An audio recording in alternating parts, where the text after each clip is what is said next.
Peace and all goodness be yours, brothers and sisters of St. Barbara Parish and the Old Mission here in Santa Barbara.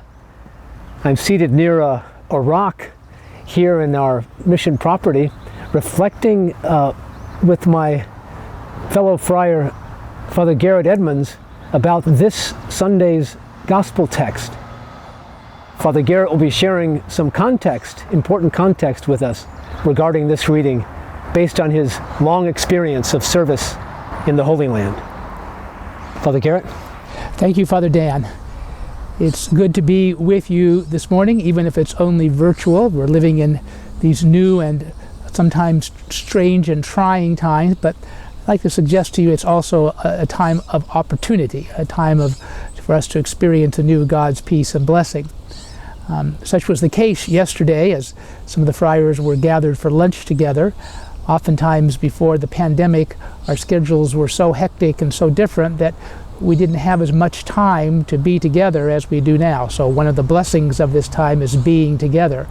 And the topic of this video came up. Father Dan was mentioning that they were going to be looking this week at the Sunday's readings associated with the special role that Peter has given to him by Christ, and that we as Catholics believe continues to be a role exercised by Peter's successors, the Bishop of Rome, as we know, the Pope. And in that conversation, it came up, this time of grace and blessing that we enjoy because we can't go out and do all the things we used to be busy doing.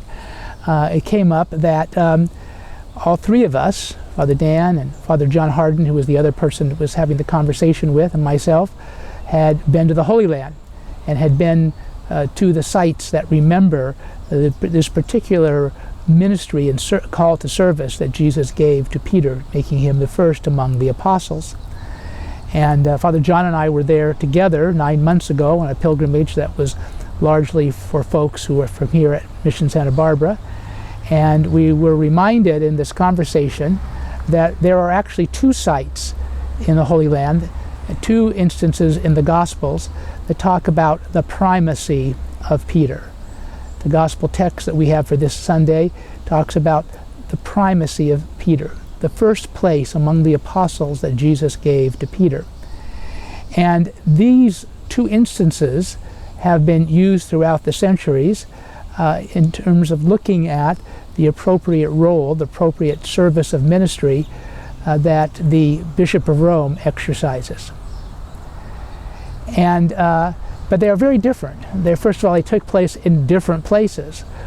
One we have for this Sunday's Gospel takes place in the very north of what is the modern state of Israel, part of the Golan Heights, actually. And there, the Gospel tells us that Jesus with his disciples was in the neighborhood of Caesarea Philippi. Caesarea Philippi was a Roman city, a capital city, a pagan city. And it was unlikely, biblical scholars say, that Jesus and his disciples spent much time in these pagan cities. Good Jews in that day didn't associate with non-Jews, particularly with the pagan occupiers of the land in which they lived.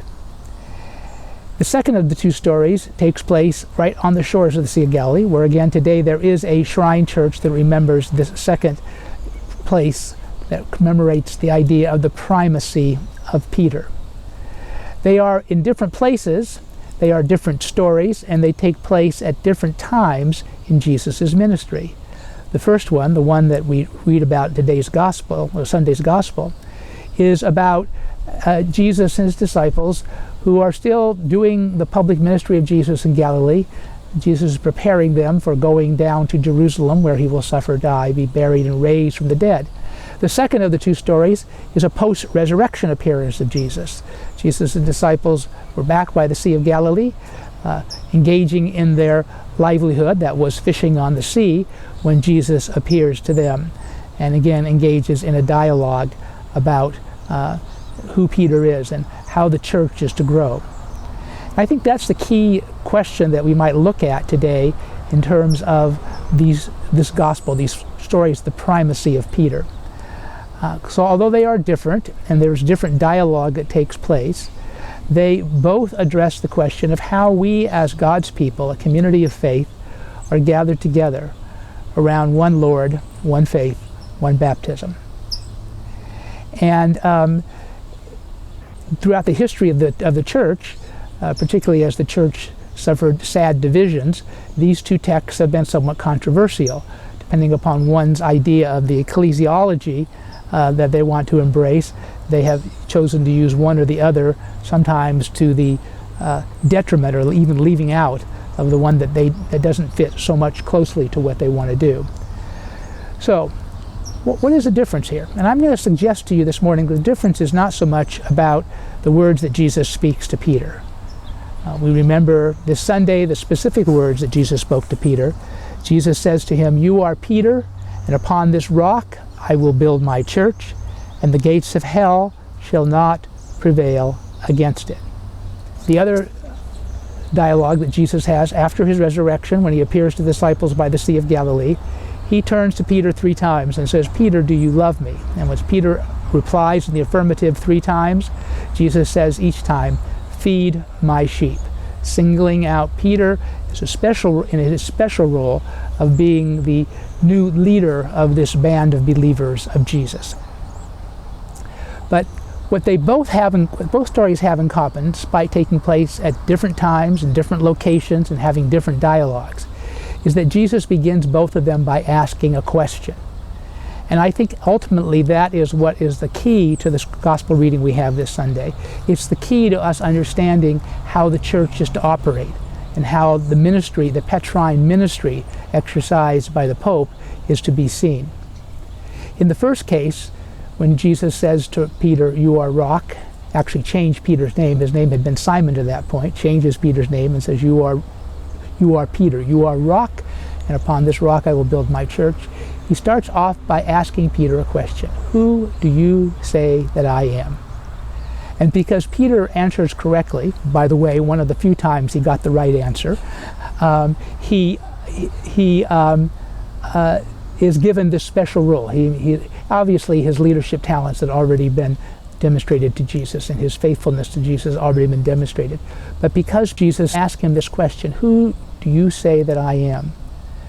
It enabled Jesus to charge him specifically with the task of leading the disciples, leading the community of believers. In the second case, the post-resurrection appearance of Jesus by the shore of the Sea of Galilee, Jesus also asked a question. He asked the question, "Do you love me? Do you love me?" And he asked it not once, not twice, but 3 times. And each time, Peter responds in the affirmative. And because of the affirmative answer that Peter is able to give, Jesus then says to Peter, again giving him this special charge, "Then feed my sheep. Feed my sheep." So we have 2 images here of this Petrine ministry, and 2 images, if you will, even of what the church is to look like. One is a church that is rock solid, a church that is the gateway into life with God, a church whose leaders hold the keys to that gate, a church whose leaders can bind and loose according to the particular charge of Jesus. This is all part of the gospel story we hear this Sunday, and all very true. But it's not the end of the story. It's not the only charge that Jesus gives to the church and to its leaders. For after asking Peter, "Do you love me?" he then gives Peter, and therefore the successors of Peter, the Bishop of Rome, this particular ministry of pastoral service. And that is the ministry of tending to the flock, feeding the sheep. Both of those roles have been exercised throughout the centuries by the Bishop of Rome, the Pope. They're both ministries that the current Pope, our Holy Father Pope Francis, exercises today. And I think that the answers that you and I would give to those questions, who do people say I am? And Jesus' question, do you love me? Gives us an insight as to what the church should be, and perhaps most importantly, who we should be as church. So by God's grace and by the special ministry that God has entrusted, that Jesus entrusted to Peter and his successors, may we continue to be that life-giving church, that solid church, that way that people can enter into fuller life in God, and also be a church that serves others out of love of Christ and out of love of neighbor. I thank Father Dan for giving me the opportunity this morning to share with you. It's good to be with you, and hopefully you'll be able to have an opportunity either in person or virtually to be at Mass this Sunday and hear this one of the two accounts of the primacy of Peter. May God give you peace and blessing.